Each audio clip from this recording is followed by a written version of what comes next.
오늘은 이제 그 사무엘상 10번째 시간을 함께 갖도록 하겠습니다. 지금까지의 그 경과 사항을 보시게 되면요, 이스라엘은 그 에베네셀이라고 하는 장소에서 블레셋과 이제 전쟁을 이제 하게 되었습니다. 이 전쟁의 결과로 언약궤를 이제 빼앗기게 되었고요. 블레셋 진영으로 들어간 이 언약궤가 가는 곳마다 하나님의 재앙이 이제 떨어지게 되었습니다. 악한 종기가 나고 막 쥐떼들이 막 출몰하는 그런 그 재앙이 블레셋 전역에 이렇게 떨어지게 되었었죠. 그래서 이 블레셋 사람들은 도저히 견딜 수가 없어서 이 언약궤를 이스라엘 쪽으로 이제 돌려보내기로 이렇게 결정을 했습니다. 그래서 어디로 보내냐면 그 아론의 도시라고 불리는 베세메스로 이제 이 언약궤를 이제 돌려보내게 됩니다. 그런데 이제 베세메스 사람들이 호기심을 이제 가졌던지 이 언약궤 안을 이렇게 들여다본 거예요. 언약궤 안을 들여다보아서 그때 이제 죽었던 사람이 이제 5만 70명이 이제 살육을 당하는 일이 이제 발생을 하게 되었습니다. 그래서 이 언약궤를 참 어떻게 하면 좋은가 참 걱정이 이제 많이 되는 거죠. 블레셋에서도 이렇게 재앙이 떨어졌고 이제 본인이 잘못한 생각은 하지 않고 자꾸 이제 이 언약궤 타령을 이제 하게 되고 도대체 이 언약궤를 어디로 보냈으면 좋을까. 그런데 이제 이 그 원래 실로에 이제 있었는데요. 이 언약궤가 실로는 지난번 그 블레셋 전투에서 완전히 그 이제 완전히 파괴가 돼 버렸어요. 그래서 더 이상 이제 언약궤는 이제 실로로 갈 수 없는 그런 상황이 되었고 누군가 이 언약궤를 이제 맡아야 되는데 이제 베세메스 사람은 더 이상 이제 맡을 수가 없는 상황이었고 그래서 결국은 수소문 끝에 이제 결정한 곳이 어디냐면 기럇 여아림에 이제 있는 아비나답이라고 하는 사람의 집에 여기 이제 본 말씀을 보면은 이제 산 중에 있는 집이었던 것 같아요. 이 아비나답의 집이 산에 있는 좀 한적한 좀 떨어져 있는 그런 지역으로 이제 이 언약궤가 이동을 하게 됩니다.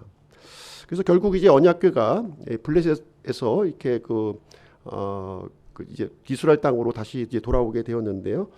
1절 말씀을 한번 보겠습니다. 7장 1절 말씀 보시게 되면 기럇 여야림 사람들이 와서 주의 궤를 가져다가 산에 있던 아비나답의 집에 들여놓고 그의 아들 엘르아사를 거룩히 구별하여 주의 궤를 지키게 하였더라. 그래서 아비나답은 굉장히 좀 그래도 하나님을 두려워하고 이렇게 믿음의 사람이었다 하는 것을 우리가 여기서 생각을 해볼 수가 있는 것이죠.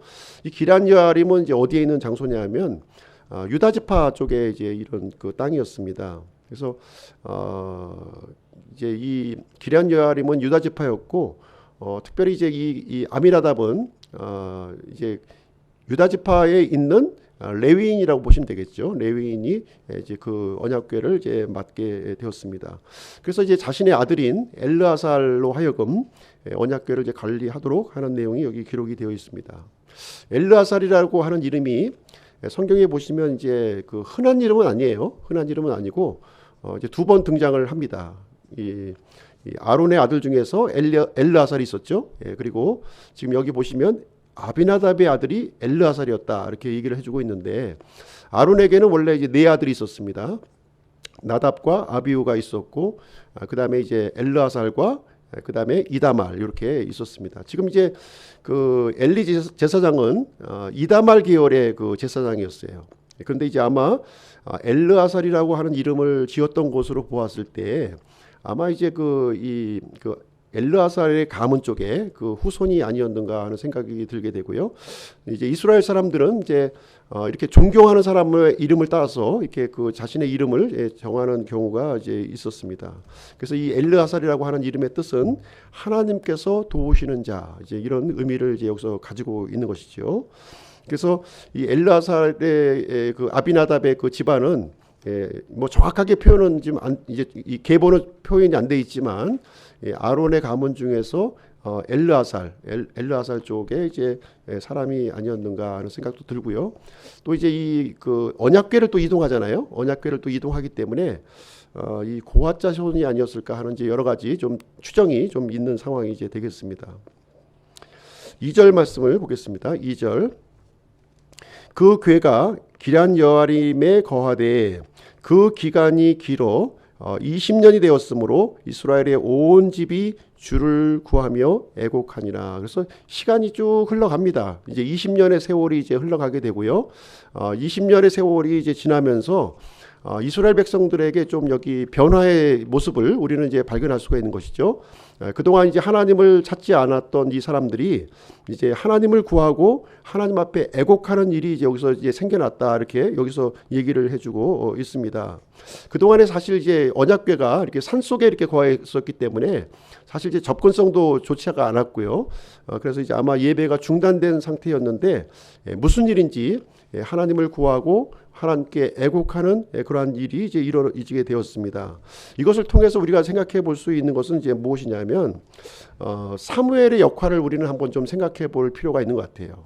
사무엘이 언약궤 사건이 있기 전에 어떤 일이 있었냐면 그때 이제 12살의 나이였죠. 12살의 나이였을 때 단에서부터 브엘사바에 이르기까지 온 이스라엘이 이 사무엘이라고 하는 이 어린아이가 이 대언자로 세워진 것, 하나님께서 대언자로 세워졌구나 하는 사실이 온 이스라엘에게 알려져 있었던 그런 상황이었고요.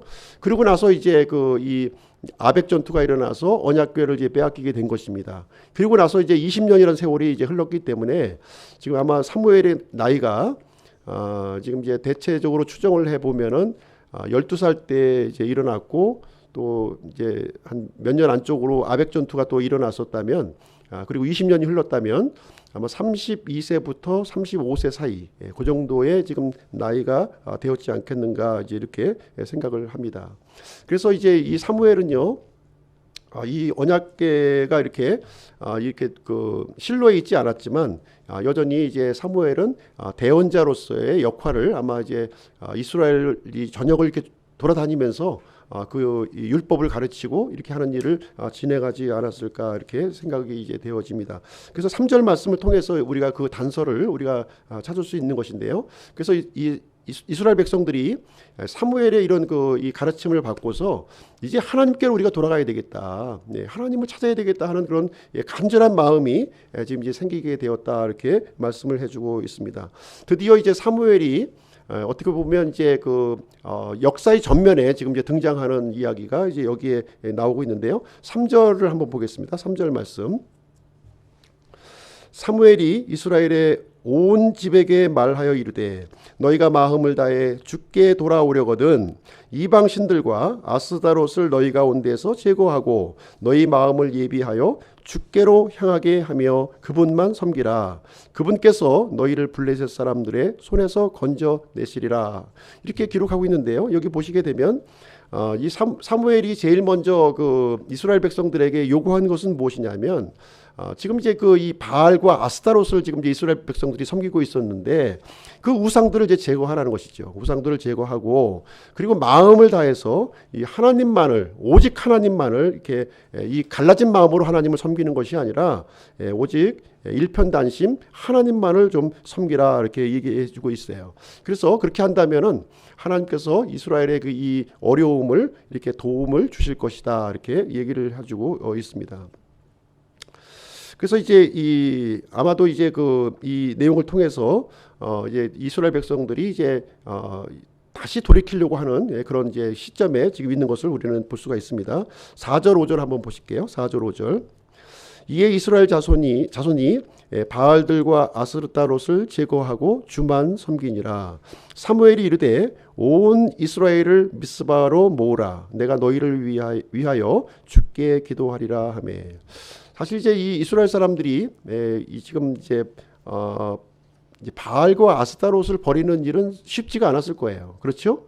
그 동안에 수십 년 그 이상 동안 이제 아마도 이제 이 우상을 섬기는 일에 아마 이제 이렇게 고정되어 있는, 습관화되어 있는 모습이었기 때문에 이 버리는 일이 쉽지 않았을 거예요. 거기에서 아마 사무엘의 역할이 아마 크게 작용하지 않았는가 하는 생각을 우리는 이제 가져보게 되는 것입니다. 이스라엘 백성들이 이제 사무엘의 그 말을 그대로 이렇게 순종하는 내용이 여기 기록되어 있고요. 그리고 이제 아스타롯과 이 바알을 이렇게 제거하는 일을 이제 여기서 진행하고 이제 하나님만 섬기는 결단을 여기서 하게 됩니다. 그래서 이 사무엘은 온 이스라엘 사람들을 지금 이제 어디로 모으게 되냐면 미스바라고 하는 장소로 이렇게 소집을 하는 내용이 이제 여기에 기록이 되어 있습니다. 그래서 사무엘은 먼저 이제 자신이 이렇게 기도로 앞장서겠다 이렇게 얘기를 합니다. 이스라엘 백성들을 위해서 내가 기도로 하나님 앞에 앞장서서 나아가겠다. 그리고 이스라엘의 회복을 위해서 내가 기도할 것이고 하나님의 도우심을 우리가 위해서 내가 기도하겠다 하는 이 얘기를 이제 이스라엘 백성들에게 해주게 됩니다. 그래서 이 사무엘이 한 일을 이렇게 보시게 되면 사무엘은 이 대언자로서 말씀 운동을 이제 이스라엘 백성들에게 한 것을 볼 수가 있고요. 또 이 말씀 운동을 다시 이제 기도 운동으로 지금 발전시키고 있는 모습을 여기서 이제 보게 됩니다. 그래서 우리들도 여러 가지 이제 살아가면서 어려운 일들을 이제 많이 겪게 되죠. 이런 모양 저런 모양 이제 겪게 되는데 이러할 때 과연 우리가 어떻게 해야 되는가 하는 것을 이 말씀을 통해서 우리는 이제 발견해 볼 수가 있는 것이죠. 처음에는 이제 인간적인 노력을 이제 우리가 하게 돼요. 그리고 이제 우리에게 힘이 될 만한 무엇인가를 우리가 붙들고 세상과 이렇게 세상 문화와 이렇게 연합되어서 우리가 이제 살아가게 되는데 사실 이제 그런 문제로 이제 해결이 되는 것이 아니죠. 계속 그렇게 노력하면 노력할수록 내 방법으로 이렇게 살아가면 살아갈수록 점점 더 이제 이 상황이 어려워지고 이 실타래와 같이 이렇게 꼬이는 모습을 우리는 이제 발견하게 됩니다.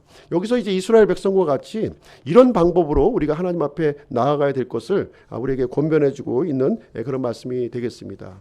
우리가 어려움을 당했을 때 그때는 하나님을 찾아야 된다는 것이죠. 하나님을 찾아야 하는 것이고요. 그리고 우리 안에 있었던 이런 우상들을 우리가 제거하는 그런 노력을 우리가 해야 될 것입니다.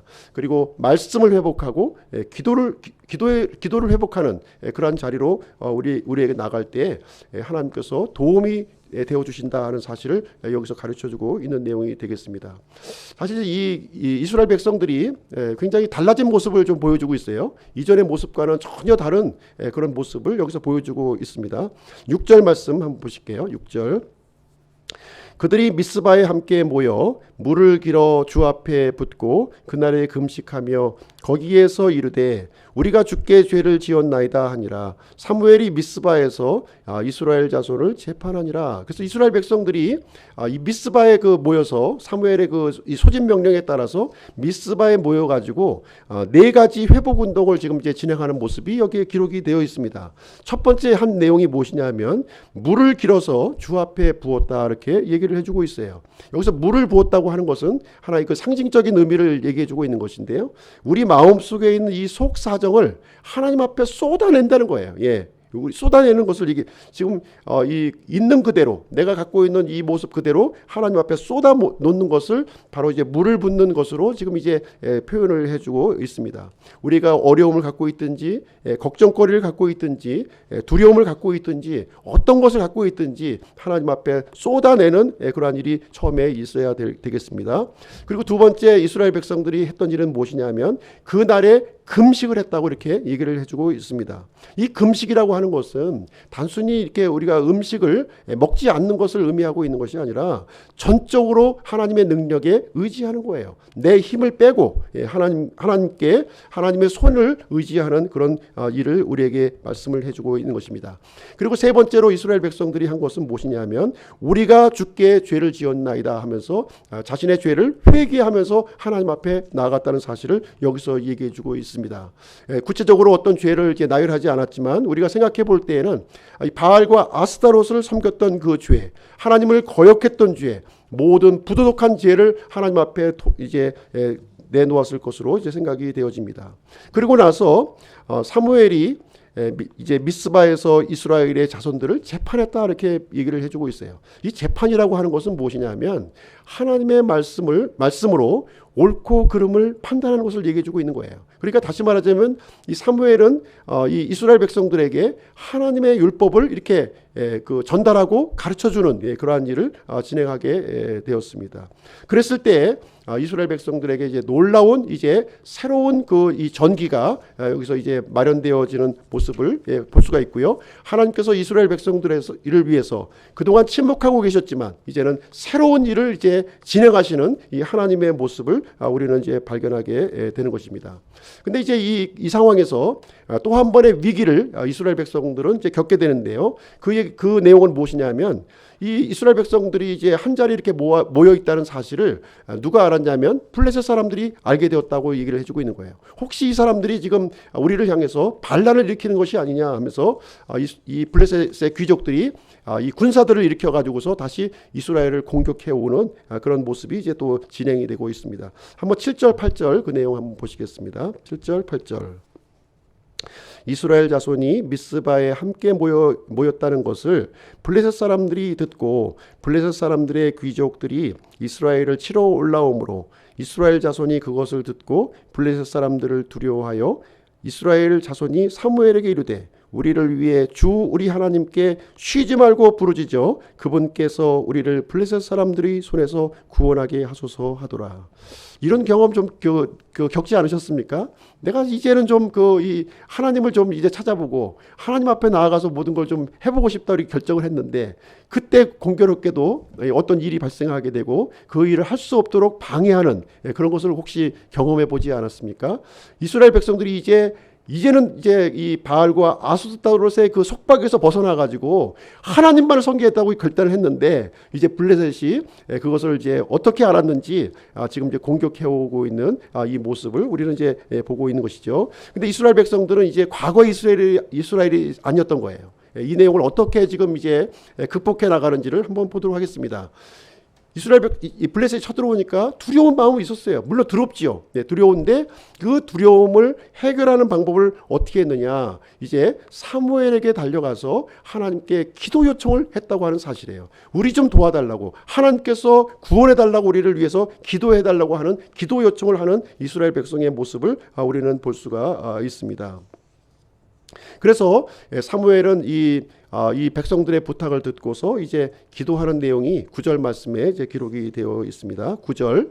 사무엘이 젖 먹는 어린 양을 취해 전체를 번제의 헌물로 주께 드리고 이스라엘을 위해 주께 부르짖으며 주께서 그의 말을 들으셨더라. 사무엘은 이제 두 가지 일을 진행했죠. 먼저 이 젖 먹는 어린 양, 아주 어린 양을 번제 헌물로 온전히 주님 앞에 드리면서 그리고 이제 하나님 앞에 부르짖는 기도를 했다고 지금 여기에 기록이 되어 있습니다. 사실 이제 이 부르짖는 기도가 성경에 보시면 굉장히 많이 나와요. 우리가 좀 이게 조용하게 좀 이렇게 그 은밀한 가운데 하나님 앞에 기도하는 내용도 있겠지만 진짜 절박하면 소리가 나오는 거죠. 소리가 나오는 거예요. 그 일부러 소리를 낼 필요는 없겠지만 진짜 절박하면 소리가 나올 수밖에 없는 것이죠. 내 그 사랑하는 아들이 자동차에 치일 임박한 상황에 직면했다고 생각해 보세요. 소리가 안 나오겠어요? 당연히 소리가 나오는 거예요. 그런 부르짖음은 하나님께서 받으신다고 하는 말씀을 여기서 해주고 있는 내용이 되겠습니다. 그래서 이 사무엘은 절박한 마음으로 진짜 그 미스바에서 이제 어떻게 백성들에게 얘기했습니까? 하나님께서 우리에게 도움을 주실 것이다. 하나님께 돌아가면은 하나님이 우리를 외면하지 아니하시고 반드시 도와줄 거라고 얘기했는데 이 블레셋 군사들이 쳐들어온 거예요. 그랬을 때 이 사무엘이 자기 온 힘을 다해서 하나님 앞에 기도를 하게 됩니다. 그 결과, 기도의 결과가 어떻게 되는지 한번 보겠습니다. 10절부터 11절 한번 보겠습니다. 사무엘이 번제의 업무를 드릴 때 블레셋 사람들이 이스라엘과 싸우려고 가까이 왔으나 그 날에 주께서 큰 천둥으로 블레셋 사람들에게 천둥 소리를 내사 그들을 무찌르시니 그들이 이스라엘 앞에서 패함으로 이스라엘 사람들이 미스바에서 나가 블레셋 사람들을 추격하여 뱃갈 밑에 이르기까지 그들을 쳤더라. 여기 보면 이제 하나님께서 어떻게 블레셋을 무찔렀습니까? 큰 천둥으로 이 블레셋 사람들을 이제 물리쳤다고 이렇게 얘기를 해주고 있습니다. 참 초자연적인 방법으로 이렇게 물리쳐 주셨는데요.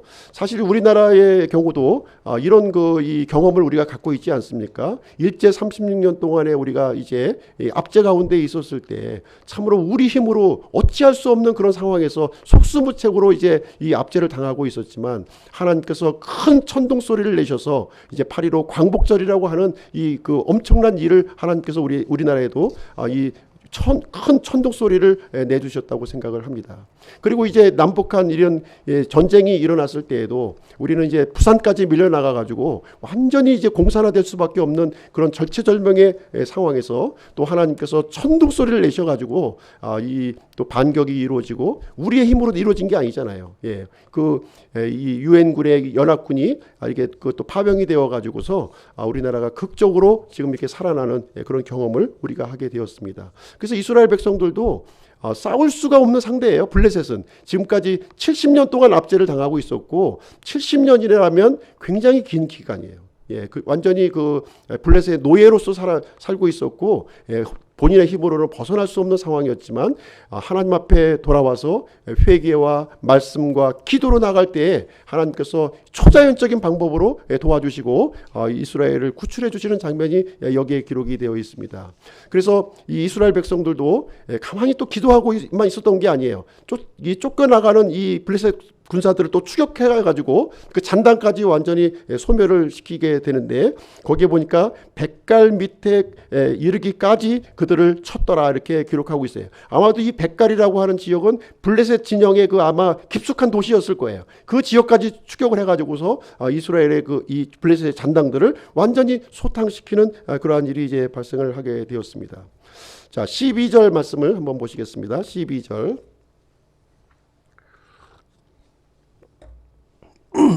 그때 사무엘이 한 돌을 취하여 미스바와 센 사이에 세우고 이르되 주께서 여기까지 우리를 도우셨다 하며 그것의 이름을 에벤에셀이라 하니라. 그래서 우리 에벤에셀의 하나님 얼마나 많이 들어봤어요. 에벤에셀의 하나님 참 은혜로운 말이잖아요. 그렇죠? 네, 은혜로운 그 하나님의 모습을 우리는 생각을 하게 되는데요. 이 에벤에셀이라고 하는 뜻이 어떤 뜻을 가지고 있느냐? 이것은 이제 도움의 돌이라는 뜻이에요. 에벤 돌이고요. 에셀 도움. 그래서 도움의 돌이라고 하는 뜻을 가지고 있는데, 이 기념비적인 이 돌을, 이 승리를 기념한 이 돌을 사무엘이 이렇게 세우는 장면이 여기에 이제 기록이 되어 있습니다. 그러면서 이제 사무엘이 이제 한 말이 무엇이냐면 주께서 여기까지 우리를 도우셨다, 이런 고백을 여기서 하는 장면이 여기에 기록이 되어 있습니다. 이 여기까지라고 하는 말이 이제 지금 이 순간까지라는 뜻이 아니에요. 네, 이 순간까지 우리를 도우셨다는 말이 아니라 이 여기까지라고 하는 이 단어라고 하는 것은 어제도 여기까지였고 오늘도 여기까지였고 미래도 여기까지였다는 거예요. 그래서 하나님은 어떤 분이시냐? 하나님은 항상 우리를 도우시는 분이시다 하는 고백을 이제 사무엘이 여기서 해주는 내용을 우리는 볼 수가 있습니다. 그래서 우리가 과거의 지난 날을 이렇게 돌이켜 보게 되면 참 하나님의 도움이 없었다면 지금 현재 내가 존재했을까, 이런 고백을 우리가 이제 간간히 이제 할 때가 있습니다. 사도 바울도 이런 고백을 했죠. 지금의 나 된 것은 하나님의 은혜라는 고백을 사도 바울도 했습니다.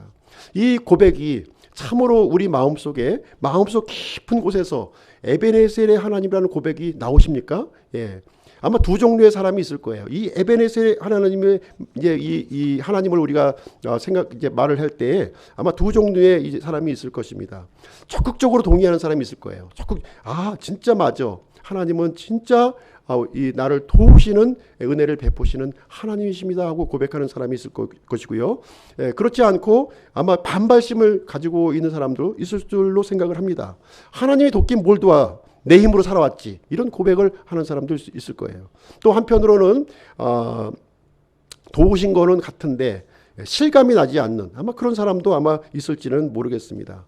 이 에베네셀이라고 한 장소가 어떤 장소였습니까?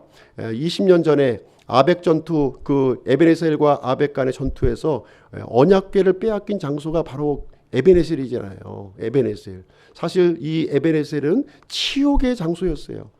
하나님의 영광이 떠나가는, 이스라엘에서 떠나가는 그런 장소였습니다. 그러나 지금은 이제 이스라엘이 회복하고 하나님을 전심으로 이렇게 붙잡았을 때 이 장소가 승리의 장소요, 영광의 장소로 하나님께서 만들어 주셨다, 이렇게 얘기를 해주고 있습니다. 여기에는 하나님의 도우심이 있었다고 하는 사실을 여기에서 우리에게 알려주고 있는 것이죠. 우리의 도움은 어디에서 옵니까? 우리의 도움은 장소에서 오는 것도 아니요, 언약궤를 통해서 오는 것도 아니요, 사람을 통해서 오는 것도 아니라는 거예요. 우리의 도움은 천지를 만드신 하나님에게서 우리에게 온다고 하는 사실을 성경은 우리에게 알려주고 있습니다. 사무엘과 같이 이렇게 부르짖고 회개하고 하나님을 의지할 때 하나님께서 도우시는 하나님이라고 하는 사실을 분명하게 우리에게 가르쳐주고 있는 것입니다. 자, 마지막 단락을 한번 보실 텐데요. 13절부터 17절까지를 보시게 되면 사무엘의 전생애가 거기에 이제 언급이 요약되어 있는데요. 사무엘은 자기의 전생애를 살아가는 동안 어떤 일을 했는지 거기를 이제 기록해주고 있습니다. 13절부터 14절 이제 말씀을 보시게 되면요. 제가 한번 읽어드리겠습니다. 13절부터 14절. 13절 14절. 이처럼 블레셋 사람들이 굴복하여 다시는 이스라엘 지경 내에 들어오지 못하였으며 사무엘의 모든 날에 주의 손이 블레셋 사람들을 대적하며 블레셋 사람들이 이스라엘에게서 빼앗았던 도시들이 에글론에서부터 가드까지 이스라엘에게 회복되었고 이스라엘의 그 도시들의 주변 지역을 블레셋 사람들의 손에서 건져내었으며 이스라엘과 아모리 족속 사이에 평화가 있었더라 이렇게 기록하고 있습니다. 사실 이스라엘은 지금 70년 동안 블레셋의 지배를 받으면서 이 블레셋 사람들은 삼손에게도 굴복하지 않았어요. 삼손에게도 굴복하지 않았고 이 언약궤의 재앙에서도 굴복하지 않았어요.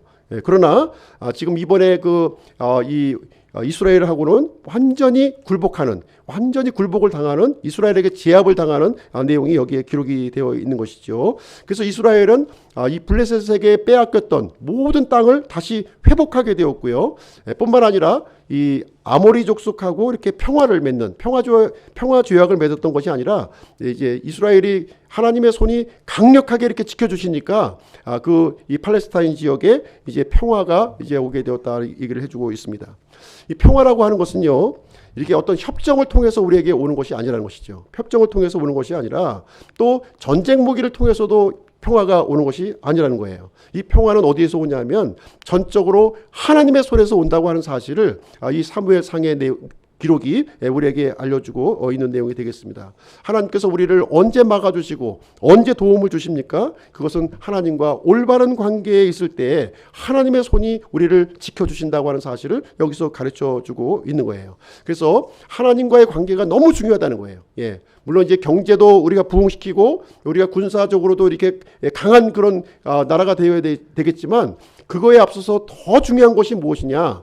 더 중요한 것은 하나님과 올바른 관계라고 하는 사실입니다. 그래서 하나님과 이렇게 건강하면 우리는 평화가 우리에게 하나님께서 지켜주신다고 하는 사실을 알려주고 있고요. 그러나 모든 것이 아무리 완벽하게 구비되어 있을지라도 하나님과의 이 관계가 이렇게 허약하면 우리는 위기를 맞이할 수밖에 없음을 우리에게 알려주고 있습니다. 이것은 개인도 마찬가지고요. 가정도 마찬가지고 교회도 마찬가지고 국가도 마찬가지라는 거예요.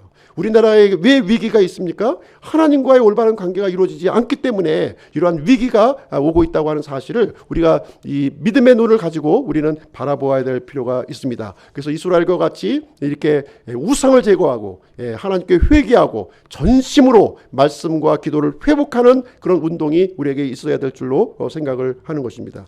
15절부터 17절 말씀을 보시게 되면 이제 사무엘의 그 생애가 여기에 이제 나와 있어요. 사무엘이 어떻게 이 이스라엘 백성들을 이렇게 영적으로 건강하게 만들었느냐 하는 그 내용이 여기에 15절부터 17절까지 기록이 되어 있는데요. 이 반복되는 구절이 있다는 거예요. 반복되는 구절. 15절 끝부분에 보시게 되면 전생애 동안 이스라엘을 재판하였더라 이렇게 기록하고 있고요. 16절 끝부분에도 보시게 되면 모든 곳에서 이스라엘을 재판하였다 이렇게 하고 있습니다. 그리고 17절 끝부분에도 보시면 거기서 이스라엘을 재판하였고, 그래서 재판하는 내용이 계속 기록되어 있어요.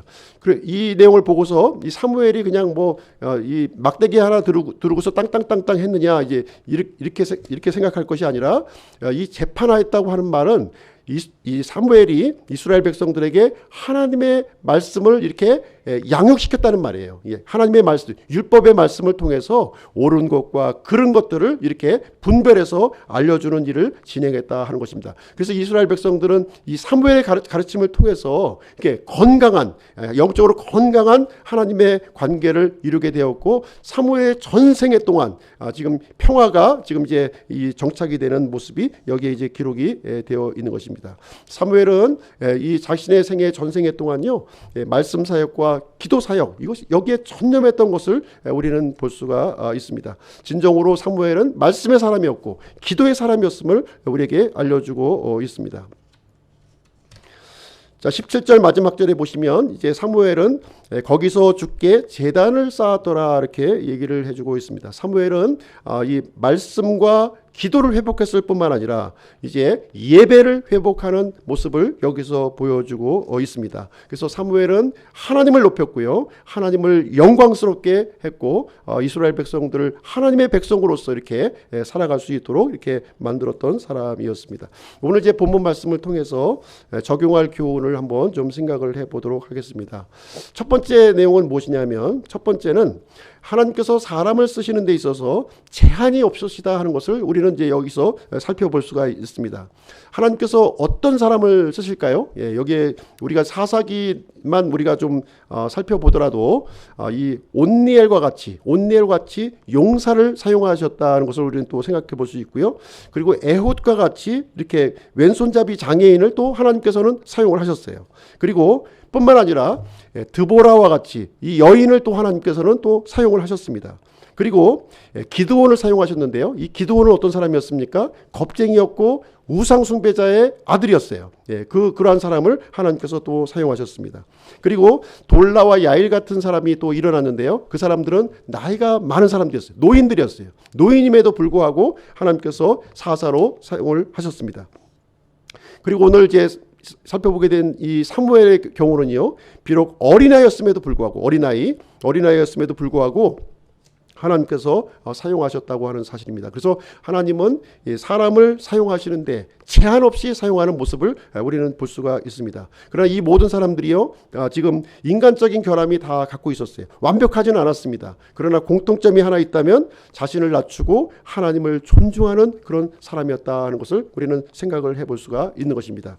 두 번째 우리가 교훈으로 생각해 볼 수 있는 것은 우리가 참된 회개에 대해서 우리에게 가르쳐주고 있다는 것이죠. 진정으로 참된 회개가 무엇이냐? 이 참된 회개라고 하는 것은 우상으로부터 돌이키는 것이라는 거예요. 우상에서부터 우상을 나의 이 삶과 모든 영역에서 제거하는 것이 참된 회개라고 우리에게 얘기해주고 있습니다. 그래서 이 참된 회개라고 하는 것은 두 가지 내용을 포함하고 있는 거예요. 우상으로부터의 돌이킴이 있어야 되는 것이고요, 또 하나님을 향하여 돌이킴이 있어야 된다고 하는 것을 우리에게 얘기를 해주고 있습니다. 하나님은 우리가 이제 사무엘 이 내용을 통해서 볼 때 참 하나님은 이렇게 기도에 약하신 분이시고 참으로 눈물에 약하신 하나님이시다 하는 것을 우리는 생각을 해봅니다. 그래서 하나님 앞에 우리가 눈물로 기도했을 때 그 눈물은 절대로 사라지지 않는 그런 눈물임을 우리는 알게 되는 것입니다. 그래서 우리가 여러 가지 어려운 일을 당할 때 인간적인 노력과 내 생각이 앞서는 것이 아니라 참으로 갈급한 마음으로 간절한 마음을 가지고 하나님 앞에 나아갈 때 하나님께서는 우리의 도움이 되어 주신다고 하는 사실입니다. 그래서 우리가 이제 이 기도하는 방법도 좀 이렇게 우리가 좀 깊어질 필요가 있는 거예요. 좀 방식이 좀 하나님 앞에 달라질 필요가 있다는 것입니다. 예를 들어서 돈을 벌게 해주세요. 이런 기도는 합당치 않은 기도라는 거예요. 그럼 어떻게 기도를 해야 되겠습니까? 내가 베푸는 자가 되게 하여 주시옵소서. 베푸는 자가 되게 하여 주는 자가 되게 하여 주옵소서 하게 되면 하나님께서는 그 필요를 넘치도록 우리에게 그 공급해 주시리라고 생각을 합니다. 마지막 세 번째 교훈을 좀 말씀드리도록 할게요. 세 번째 교훈은 무엇이냐면 하나님과의 올바른 관계가 평화를 준다고 하는 사실이에요. 하나님과의 올바른 관계가 평화를 준다. 어떤 힘과 어떤 무기가 우리에게 힘을 주는 것이 아니라 바로 하나님과의 올바른 관계가 본질적으로 우리에게 평화를 가져다 준다는 것을 우리에게 알려주고 있습니다. 믿지 않는 사람들은요, 재난을 받았을 때, 재난의 날이 왔을 때 도움을 받을 길이 없어요. 자기 힘으로 이게 극복을 해 나가야 됩니다. 그러나 우리 믿는 사람에게는 하나님이 계시다는 거예요. 하나님. 그런데 이 하나님은요, 무조건 도와주는 분이 아니라는 거예요. 믿는 자라고 해서 무조건 도와줄게 그러시는 분이 아니라는 것입니다. 하나님은 이 하나님과 올바른 관계에 놓여 있을 때 보호해 주시고 지켜 주시는 하나님이라고 하는 사실을 우리에게 알려주고 있는 거예요. 그래서 우리가 우상을 섬기지 아니하고 이렇게 하나님만 섬길 때 하나님은 우리의 힘이 되시고 방패가 되어주시는 분이심을 우리에게 말씀을 해주고 있습니다. 자, 결론을 말씀드릴게요. 결론은 진정한 평화는 하나님과의 올바른 관계에서 이렇게 온다는 것을 우리에게 알려주고 있습니다. 이스라엘 백성들은요, 에베네셀의 하나님을 경험했습니다. 에베네셀의 하나님을 경험했어요. 어떻게 경험했습니까? 에베네셀의 경험이 저절로 온 것이 아니죠. 하나님 앞에 회개했고 또 번지 헌물을 드렸고 간절히 부르짖었고 또 그리고 최선을 다했고 그랬을 때 하나님께서는 그 치욕의 장소를 영광의 장소, 승리의 장소로 이렇게 바꾸어줬음을 말해주고 있습니다. 주께서 우리를 여기까지 도우셨다는 이 고백이 참으로 우리의 고백이 되기를 원합니다. 그래서 우리 하나님의 이 축복을 날마다 경험하시는 우리 기쁨 침례교회 성도님들이 되시기를 주님의 이름으로 이렇게 축복드립니다.